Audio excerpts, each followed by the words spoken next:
प्रतिदिन जिनालय में पंडित भूरामल जी स्वयं शांतिनाथ भगवान का शुभ अभिषेक करके उस महिला के घर पर भेज देते थे, जिससे थोड़े ही दिनों में उसने अपने पाप का नाश कर लिया। कुछ ही दिनों बाद गर्भ से सुख का कारणभूत एक शिशु उत्पन्न हुआ, जिससे घर के लोगों ने अच्छा आनंद देने वाले मोदकों का अपने परिवार के लोगों में वितरण किया। इस प्रकार अनेक संघों के दर्शन करके स्वाध्याय करके वह फुलेरा गांव में पहुँचे। वहाँ पर आचार्य श्री वीर सागर जी विराजमान थे। उनको प्रणाम करके दर्शन से अभिभूत होते हुए उन्होंने आचार्य संघ में वह स्थान प्राप्त किया जो माला में मणियों का होता है। वह संघ में सिद्धांत, व्याकरण, न्याय शास्त्रों के अध्यापन कार्य में संलग्न रहते। वह पंथवाद के विष को आगम की युक्ति रूपी मंत्र से निराकरण करने में मग्न थे। इस तरह संघ के साथ नागौर ग्राम में उन्होंने वर्षायोग किया।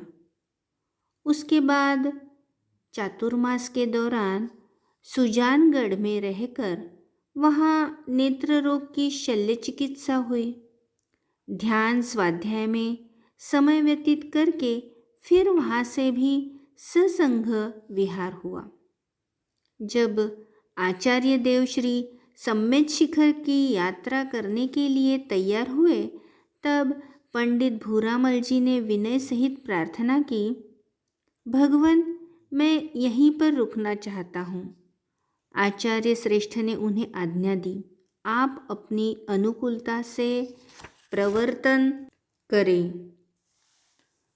1955 ईस्वी सन में मंसूरपुर में वर्षायोग चल रहा था। इससे पहले भी 2 बार यहीं पर वर्षायोग पंडित भूरामल जी ने किया था। तीसरे वर्षायोग के समय उस नगर में वर्षा नहीं हुई थी, जिससे यह लोगों के बीच चिंता का विषय था। जिसका मन भगवान शांतिनाथ की भक्ति से भरा है, ऐसे पंडित जी ने 16 दिवसीय शांतिनाथ विधान करने के लिए समाज के लोगों को प्रेरणा दी। उस विधान के प्रभाव से वर्षा हुई। इससे जैनों और अजैनों को समीचीन धर्म के प्रति अति श्रद्धा उत्पन्न हुई। पंडित जी ने स्वयं ही जिनेंद्र भगवान के समीप वैशाख मास की अक्षय तृतीय को मंसूरपुर में क्षुल्लक दीक्षा ग्रहण की। क्षुल्लक श्री ज्ञानभूषण महाराज, इस नाम से सभी को परिचय हुआ। 1957 ईस्वी सन में राजस्थान प्रांत के जयपुर खानिया जी में आचार्य देशभूषण जी महाराज के समीप वे स्थित थे। एक दिन आचार्य महाराज ने कहा, भो ज्ञानभूषण, दीक्षा ग्रहण करना चाहिए।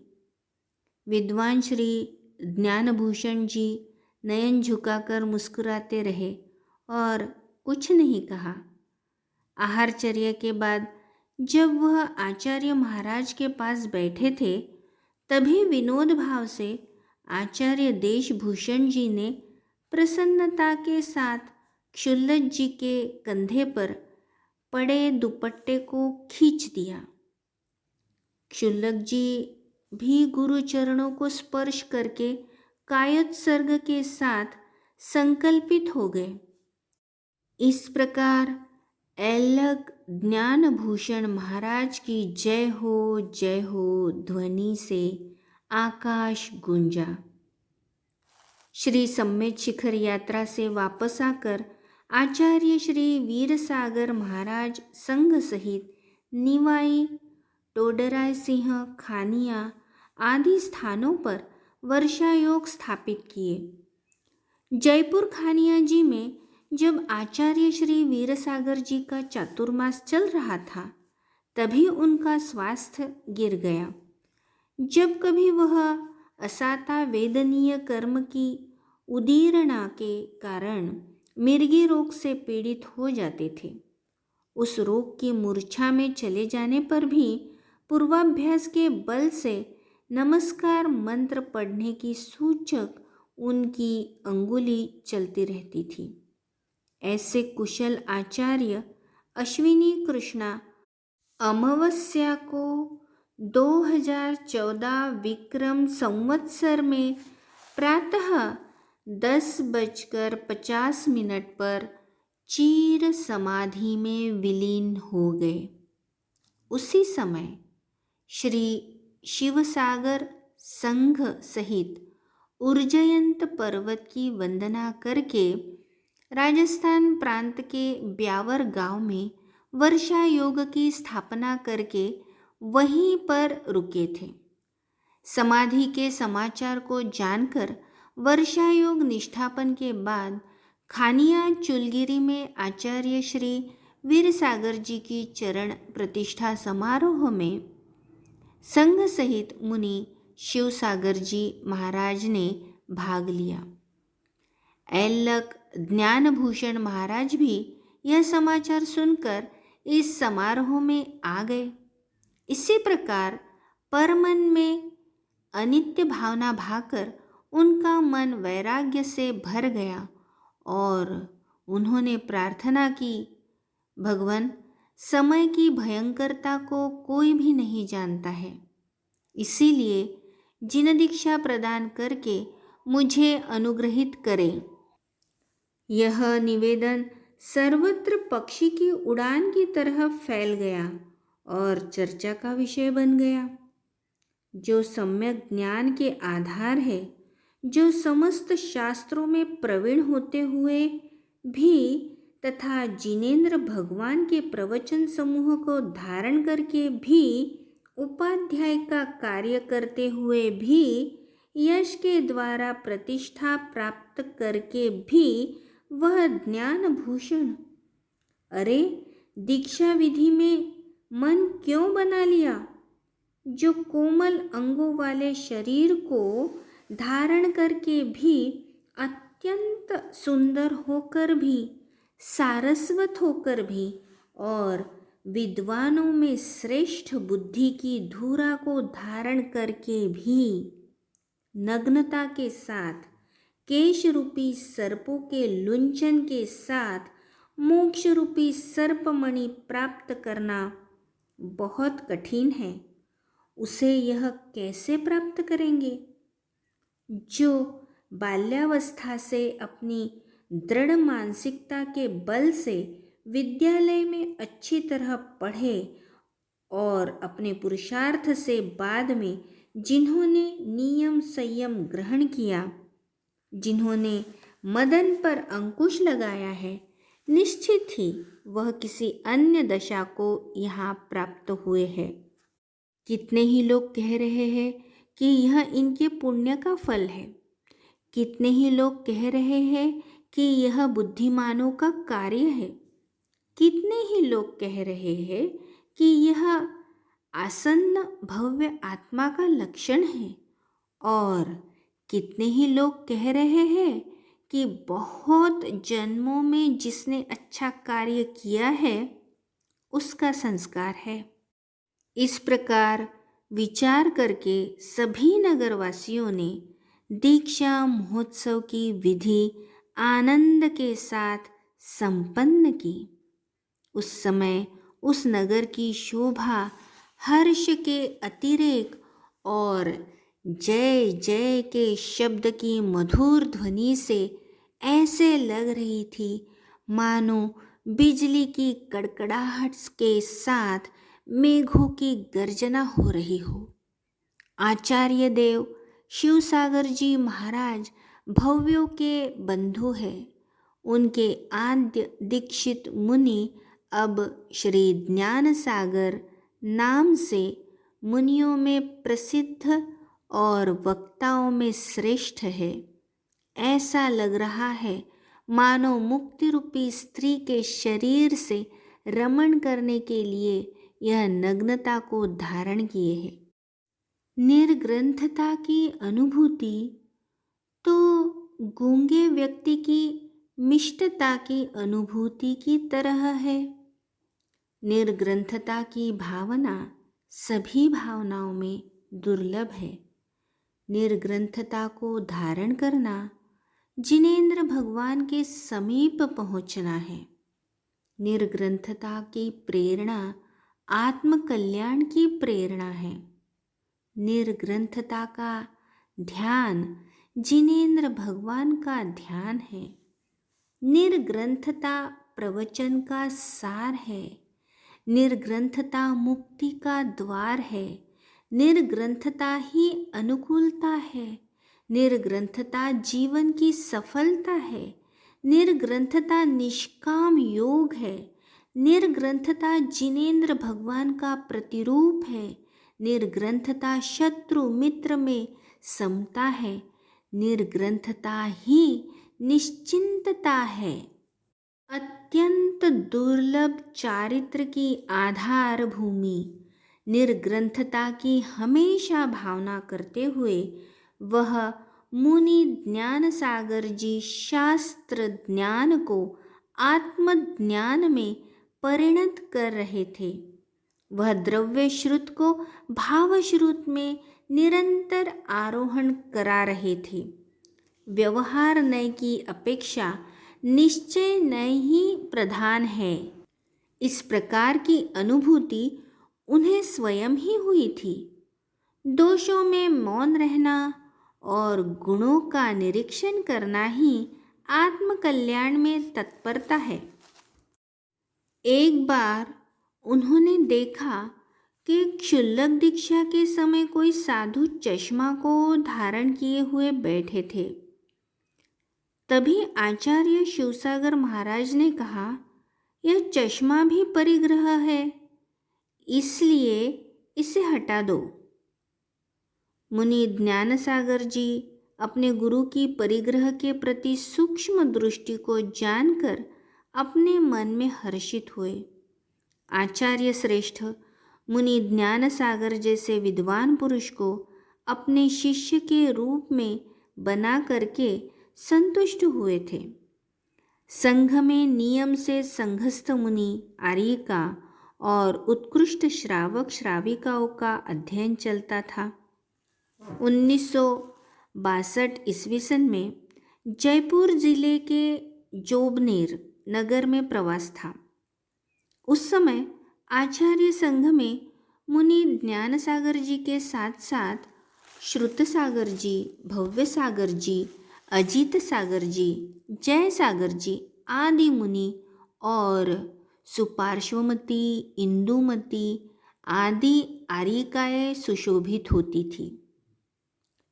श्री ज्ञान सागर जी की प्रेरणा से और श्री शिवसागर आचार्य देव के माध्यम से शांतिवीर जैन गुरुकुल की स्थापना वहाँ हुई थी। धीरे धीरे परमागम के कितने ही विषयों में चर्चा के दौरान संघस्थ लोग असंतुष्ट भी हो जाते थे। मुनि श्री ज्ञान सागर जी हमेशा आगम ग्रंथों का संदर्भ देकर ही चर्चा करते थे। ज़्यादातर भक्ष्य की प्रासुकीकरण विधि के बारे में विसंवाद हो जाता था। यह बात धीरे धीरे बढ़ती गई। तब मुनिश्री ने एक बार नियम सार की गाथा का चिंतन किया। अनेक जीव है, अनेक प्रकार के कर्म हैं और अनेक प्रकार की उपलब्धियां हैं।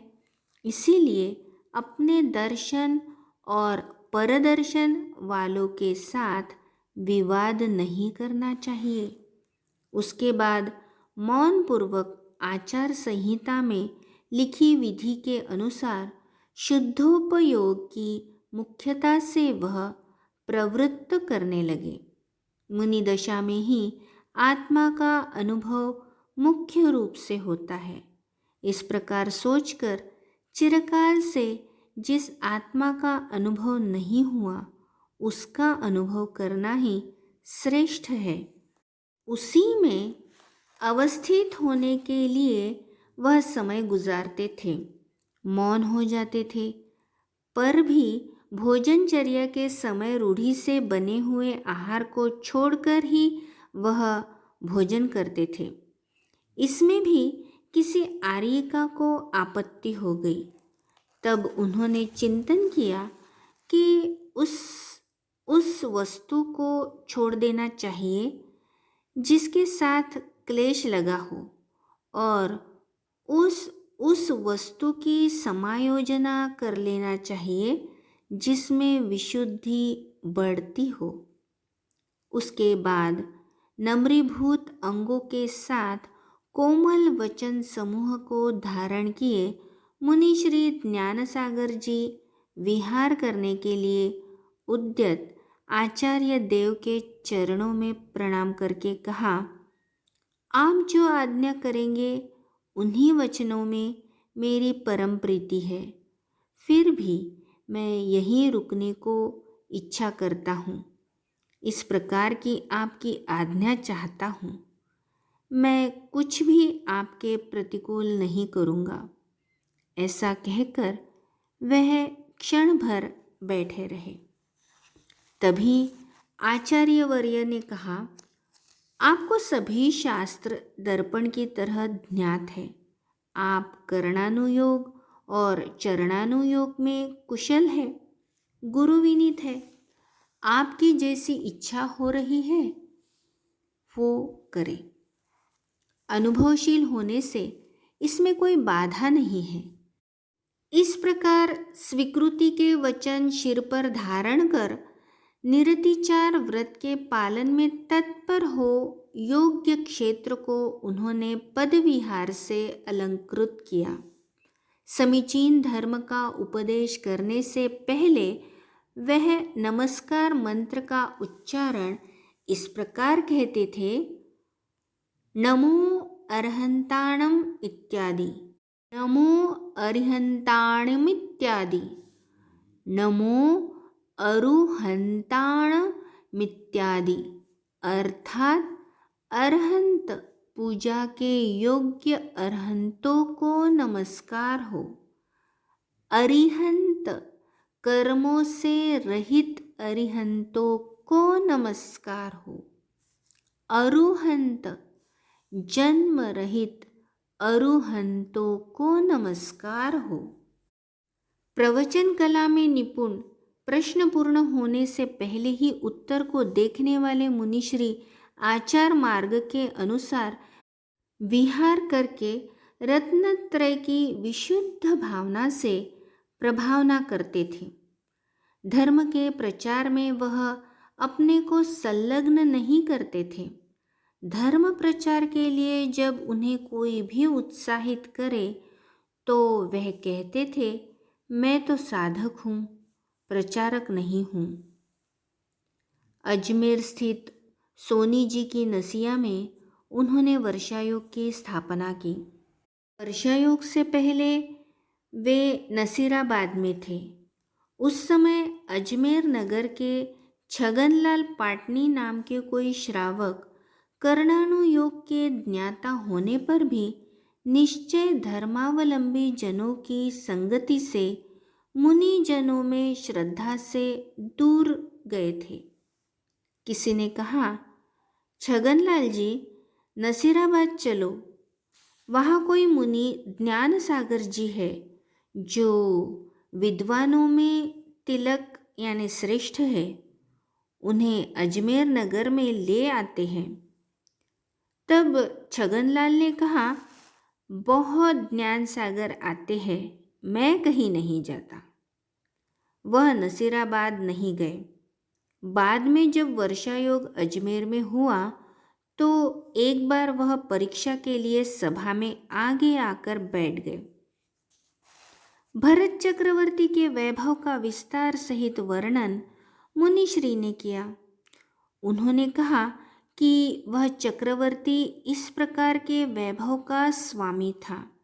इतना सुनाकर वह श्रावक तत्क्षण कहने लगे, शायिक सम्यक दृष्टि को स्वामित्व कैसे हो सकता है?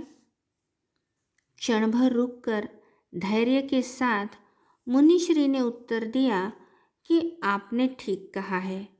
फिर भी मेरे प्रश्न का उत्तर दो कि यदि कोई उस चक्रवर्ती की स्त्री का अपहरण कर ले तो फिर वह अपनी स्त्री को लाने के लिए प्रयास करेगा या नहीं करेगा?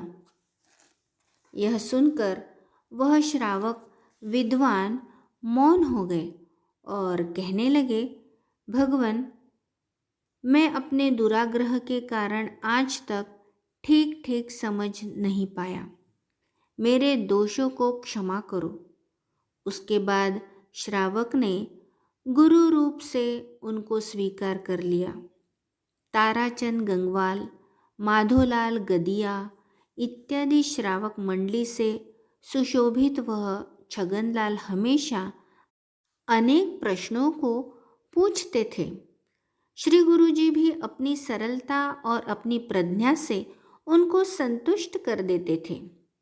एक दिन चर्चा के दौरान दो आचार्यों के अभिप्रायों में भिन्नता को सुनकर वह पाटनी जी कहने लगे, इन दोनों में कौन सा मत सही है?